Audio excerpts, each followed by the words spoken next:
London, 1814. Miss Amelia Osbourne knew precisely what was expected of her.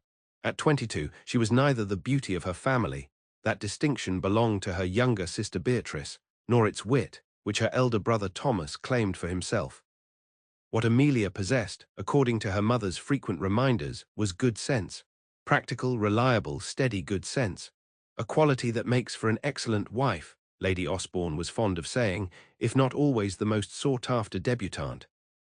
This particular morning, Amelia sat in the drawing-room of their London townhouse, a book of poetry open, but unread on her lap. Through the window, spring sunshine illuminated the pages, but her attention had wandered to her reflection in the mirror across the room. Brown hair, not golden like Beatrice's, arranged in a simple style that framed an oval face with features that were, at best, pleasant. Her green eyes, perhaps her only remarkable feature, looked back at her with familiar resignation. Marriage was a practical matter, she had long ago decided, a sensible union based on mutual respect and compatible temperaments. Love, as described in the poetry she secretly adored, was a luxury reserved for those whose beauty inspired passion, people like her sister. For herself, Amelia had accepted a more modest future. A comfortable match with a respectable gentleman who valued her good sense more than her appearance. Amelia, Beatrice burst into the room in a flurry of blue muslin and golden curls. Have you heard? The Duke of Thornfield has returned to London. Everyone says he means to find a wife this season. Amelia closed her book. Is that what everyone says? How very efficient of everyone to have discerned his Grace's intentions before he has attended a single ball.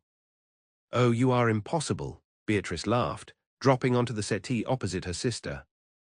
Cannot a girl indulge in a little hopeful speculation?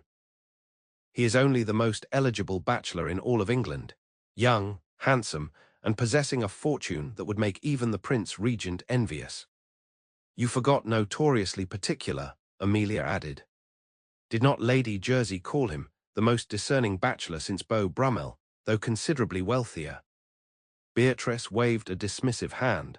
Lady Jersey calls everyone particular who does not immediately propose to her nieces. The point is, Mamma says we are to attend Lady Hawick's ball tomorrow night, and the Duke is certain to be there. And you are certain to dazzle him, I have no doubt, Amelia said, meaning it sincerely. At 19, Beatrice was the diamond of the season, with a face that launched a flotilla of poetry and a laugh that could charm birds from trees. We shall both make an impression, Beatrice insisted. You underestimate yourself, Amelia. Your green gown brings out your eyes beautifully. Amelia smiled at her sister's kindness. Beautiful Beatrice might be, but she was never cruel about her advantages. My eyes shall endeavour to compensate for the rest of me, then. Amelia, Beatrice scolded, but her protest was interrupted by their mother's entrance. Girls, excellent. I have just received confirmation. We are indeed invited to Lady Hawick's ball tomorrow evening. Beatrice, we must ensure your new pearl hair combs are ready. And Amelia, Lady Osbourne paused, eyes appraising her elder daughter. Perhaps the green silk, it is your most becoming gown. Amelia nodded, resigning herself to an evening of standing in Beatrice's shadow, watching gentlemen fall over themselves to secure a dance with her sister. It was the natural order of things, and Amelia had long since made peace with it. Marriage was a practical arrangement, after all. One did not need to be the diamond of the season to make a sensible match. That certainty, so carefully constructed over years of being the sensible Osbourne daughter, was about to face its greatest challenge, in the form of one exceedingly particular duke. The Hawick ballroom blazed with hundreds of candles, their light reflecting off jewels and polished marble floors. Amelia stood with her mother and sister near the refreshment table, observing the crowd with quiet interest. She had already danced twice, once with Mr. Finlay, a pleasant young man with modest prospects, and once with Lord Pemberley, an elderly widower who had trod upon her toes with alarming regularity. He's here, Beatrice whispered suddenly, clutching Amelia's arm. The Duke of Thornfield, by the entrance speaking with Lord Hawick. Amelia followed her sister's gaze, and saw a tall man in impeccable evening attire. Even from a distance, the Duke cut an impressive figure, dark hair, broad shoulders, and a bearing that suggested he was entirely comfortable with his place in the world. "Handsome, is he not?" Beatrice continued, her eyes bright with excitement. "Tolerably so," Amelia replied, though in truth, she found him rather more than tolerable. There was something compelling in the way he carried himself, not with the affected posturing of many gentlemen of the ton, but with a quiet confidence that required no peacocking. Lady Osbourne appeared beside them, practically vibrating with maternal ambition. "Girls, compose yourselves. Lady Harwick is bringing the Duke to make our acquaintance." Beatrice immediately straightened, arranging her features into a becoming smile. Amelia, with less at stake, merely smoothed her skirts and prepared to fade gracefully into the background, as she always did when her sister was being introduced to eligible gentlemen. The Duke approached with Lady Harwick, his expression polite but reserved. Up close, Amelia could see that his eyes were a striking shade of blue, not the pale blue of a summer sky, but the deeper blue of the ocean in late afternoon. "Your Grace, may I present Lady Osbourne and her daughters, Miss Amelia Osbourne and Miss Beatrice Osbourne," Lady Harwick said. The Duke bowed. "Lady Osbourne, Miss Beatrice, it is a pleasure to make your acquaintance." His voice was deep and carried the cultured tones of an excellent education. When his gaze moved to Beatrice, Amelia waited for the familiar look of admiration to cross his face.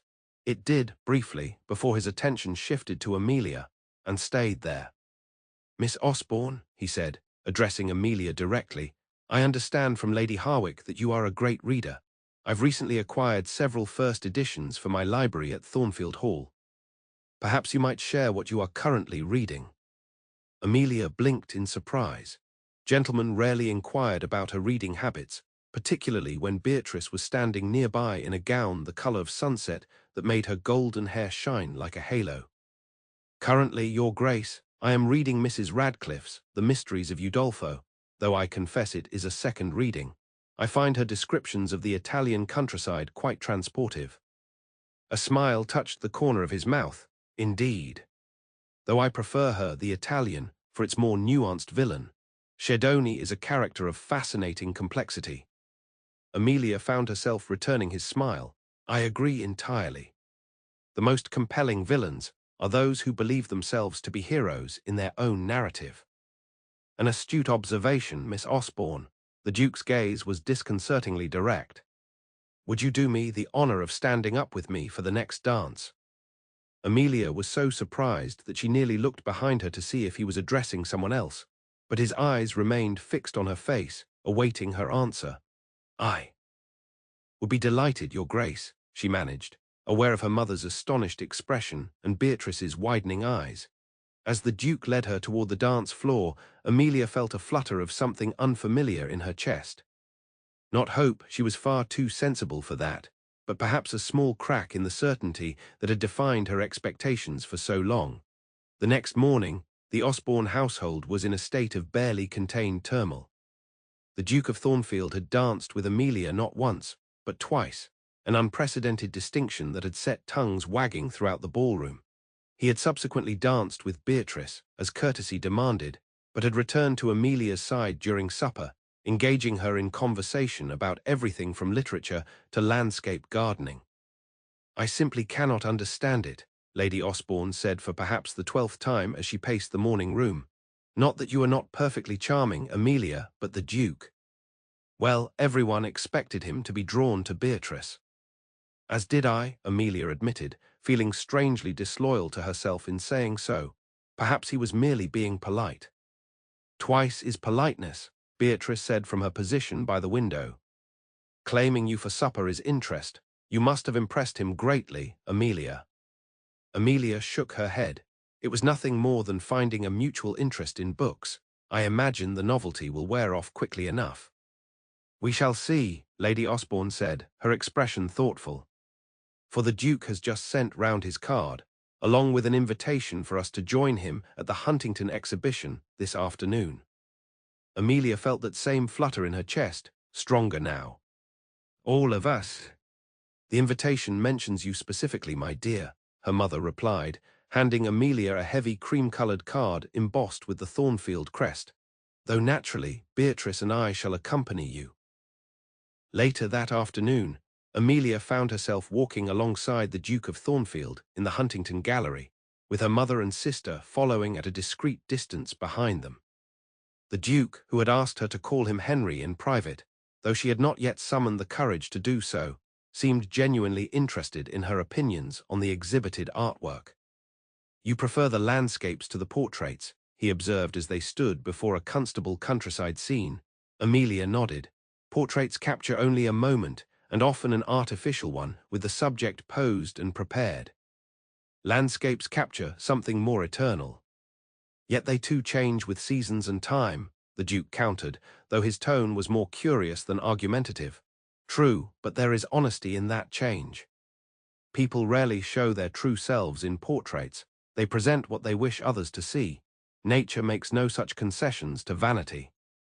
The Duke's laugh was unexpected and warm. "A fair point, Miss Osbourne. I find your perspective refreshingly direct." Amelia glanced up at him, trying to understand what game he might be playing. Men like the Duke of Thornfield, wealthy, titled, handsome, did not typically seek out the company of women like her when beauties like Beatrice were available. "You seem puzzled," he said, his blue eyes searching her face. "I confess I am," Amelia replied, deciding that honesty was her best course.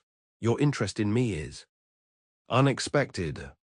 Because your sister is the acknowledged beauty." The directness of his question startled her. "Well, yes," she admitted. "Beatrice is everything that gentlemen typically admire." "And you believe I should follow the typical pattern?" "I believe that men of your station generally seek certain qualities in a potential wife. Youth, beauty, connections, accomplishments.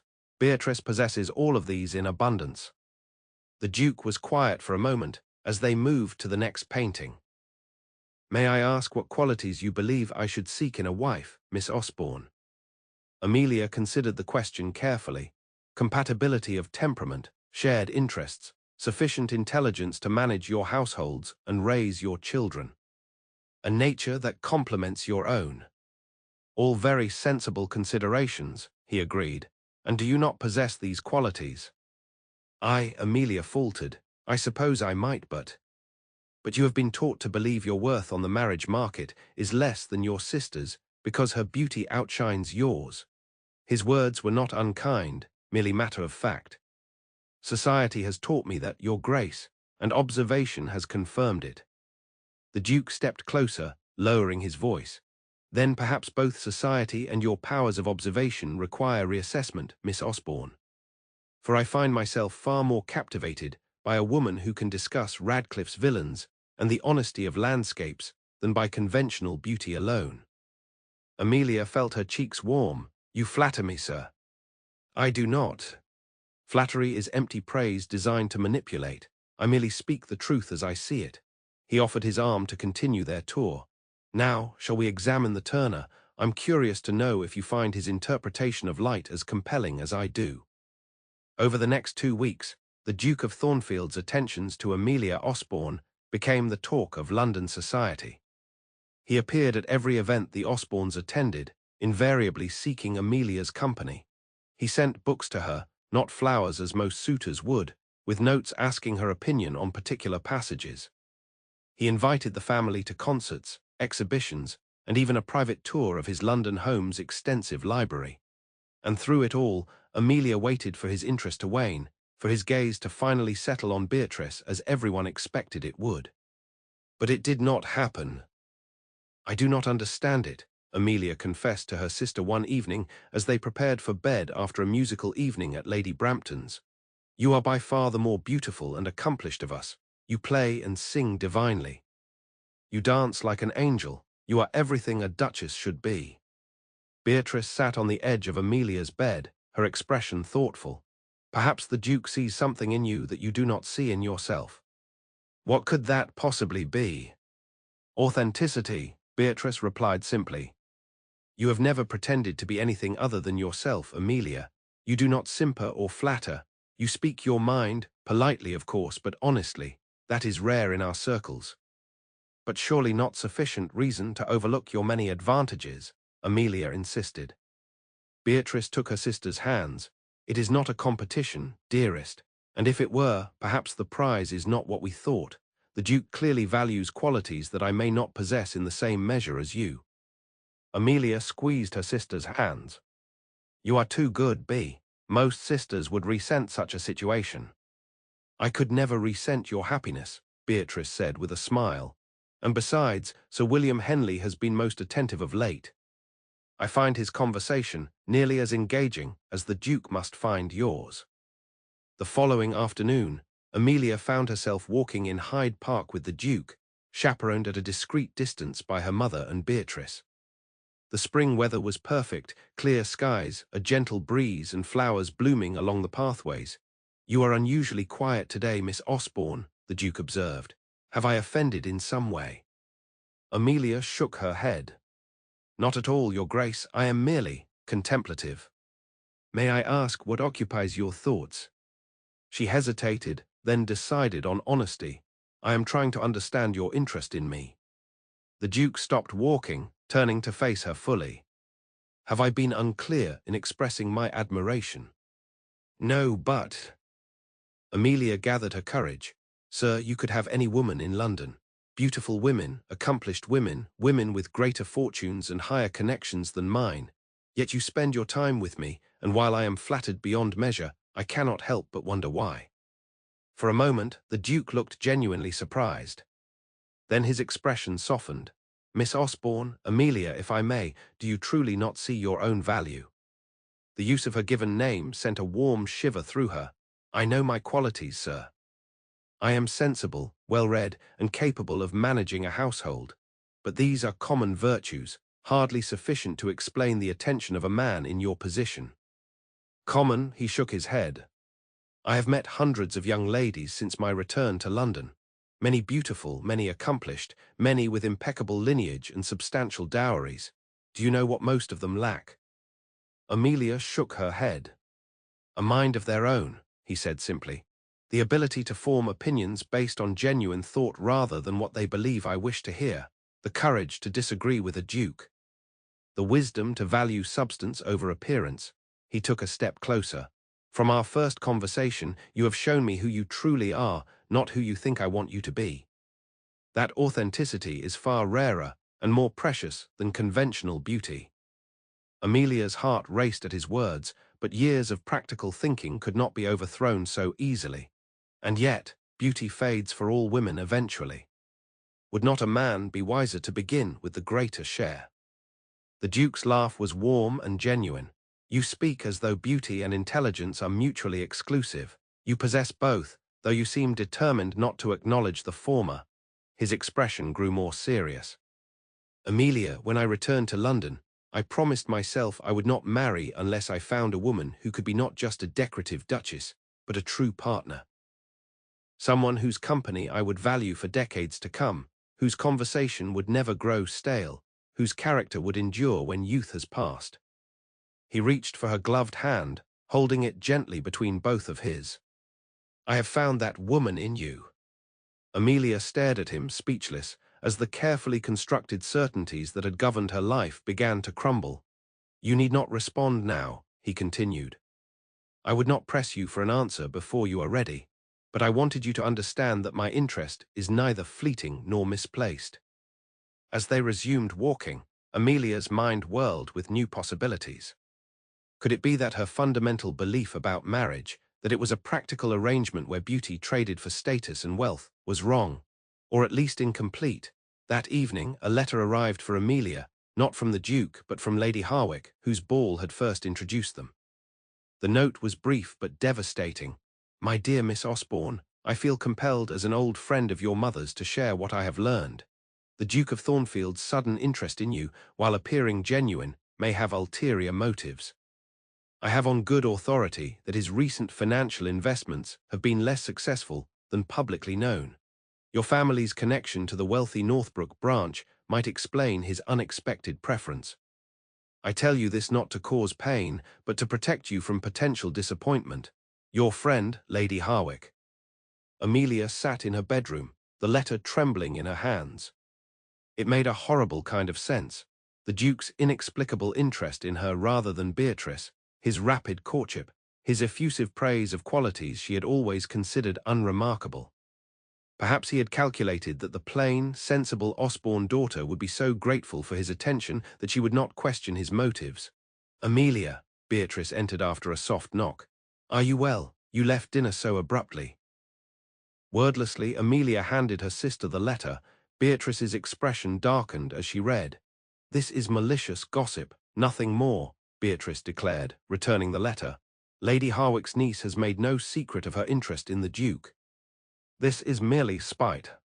"But what if it's true?" Amelia whispered. "It would explain everything." "It explains nothing," Beatrice insisted. "I have watched the Duke with you. His admiration is genuine. Anyone with eyes can see it." "Anyone with eyes would expect him to admire you," Amelia countered. Beatrice sat beside her sister. "Amelia, not every man values the same qualities. Not every love story follows the same pattern. The Duke sees in you what I have always seen, a woman of extraordinary intelligence, quiet strength, and yes, beauty of a different but no less real kind." Amelia wiped away an errant tear. "I want to believe that. But I have spent too many years accepting my place as the sensible sister, the practical choice, to suddenly believe I might be someone's first choice for love alone." "Then perhaps it is time to reconsider what you believe about yourself," Beatrice said gently. "For it seems the Duke already has." The next morning brought an invitation to a small dinner party at the Duke's London home that evening. Amelia spent the day in agony, alternating between hope that Beatrice was right and fear that Lady Harwick's warning was valid. By the time their carriage arrived at the Duke's elegant townhouse, her nerves were stretched to breaking. The dinner was intimate, just the Osbourne family, the Duke, his aunt Lady Thornfield who served as his hostess, and two other couples. Throughout the meal, Amelia found herself watching the Duke for any sign that his interest was feigned or calculated.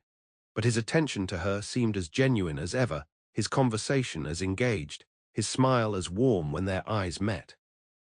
After dinner, while the other guests were being entertained with music in the drawing room, the Duke asked Amelia if she would like to see a recent addition to his library.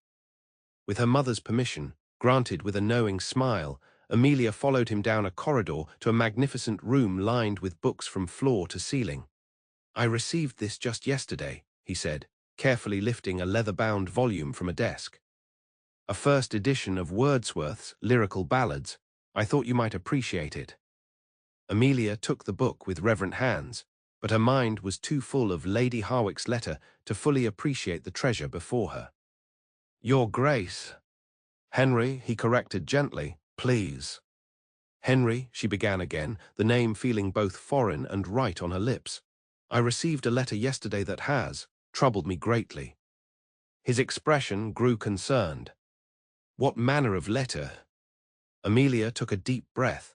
"One suggesting that your interest in me might be motivated by my family's connection to the Northbrook fortune, rather than any personal regard." The Duke's face darkened, and for a moment Amelia feared she had gravely insulted him. But when he spoke, his voice was controlled. "I see. And do you believe this assessment of my character?" "I don't know what to believe," Amelia admitted.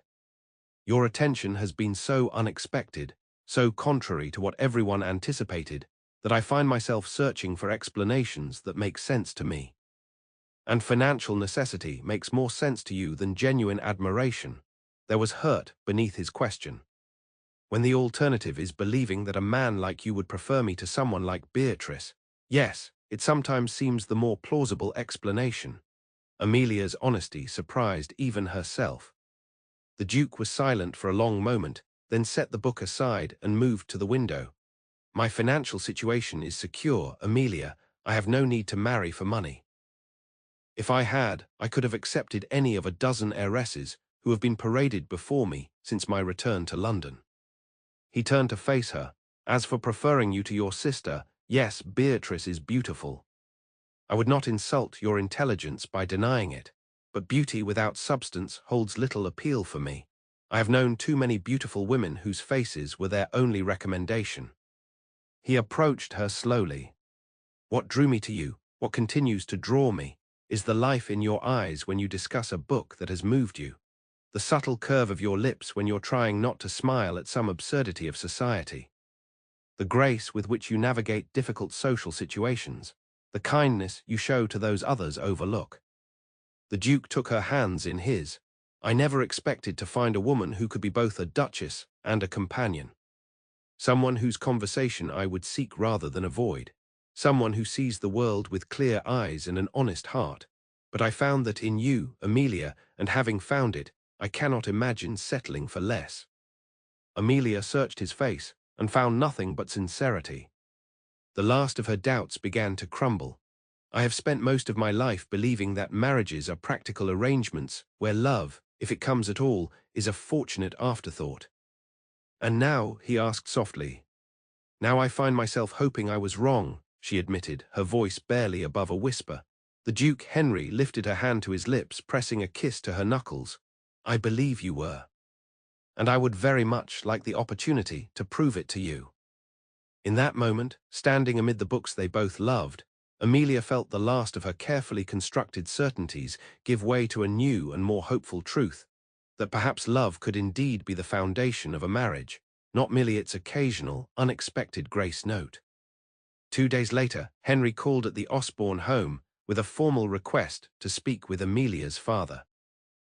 What followed was a whirlwind of activity, an announcement in the papers, a flood of callers offering congratulations, seamstresses summoned for a trousseau, and planning for a wedding that would take place before the season's end. Amid the chaos, Amelia found moments of quiet revelation with her betrothed. Walking in the garden one afternoon, she finally asked the question that still occasionally troubled her. Why me, truly? When you could have had anyone. Henry smiled, tucking her hand more securely in the crook of his arm. Do you know what my father told me before he died? He said, Henry, a duke can buy anything except happiness. For that, you need a woman who values the man more than the title. He stopped walking, turning to face her. From the moment we met, you spoke to me as Henry, not as the Duke of Thornfield. You challenged me when you disagreed. You showed interest in my thoughts, not my position. You never once mentioned my homes or fortune or title in our conversations. Because they're not what matters most, Amelia said simply. Precisely, his smile deepened. And that, my dearest Amelia, is why I chose you. Not because you are sensible, though you are. Not despite your supposed plainness, which I have never seen. But because you alone looked past everything that others value most about me and saw the person beneath. And you did the same for me, she realized. You saw past what society deemed my greatest flaw, being overshadowed by Beatrice's beauty, and valued qualities I had been taught to consider merely practical. We saw each other, Henry agreed. And is that not the foundation of something far deeper and more enduring than the marriages of convenience you once thought inevitable? Amelia reached up to touch his face, a gesture that would have shocked her former self with its boldness. It is, and I find myself extraordinarily fortunate to have been so thoroughly wrong about what marriage could be. As do I, he said, capturing her hand and pressing a kiss to her palm. Though I suspect Lady Harwick and half the ton will go to their grave bewildered by my choice. Amelia laughed, feeling lighter than she had in years. Let them wonder. We know the truth. And they did. In the years that followed, as Amelia became the Duchess of Thornfield and grew into the role with a natural grace that surprised everyone except her husband, society eventually ceased to marvel at the Duke's unexpected choice. For those who saw them together, heads bent over a book in their library, walking arm in arm through their gardens, or exchanging glances across a crowded ballroom, the reasons became self-evident. They had found in each other not the practical arrangement Amelia had once resigned herself to, nor the showy match society had expected for Henry, but something far rarer.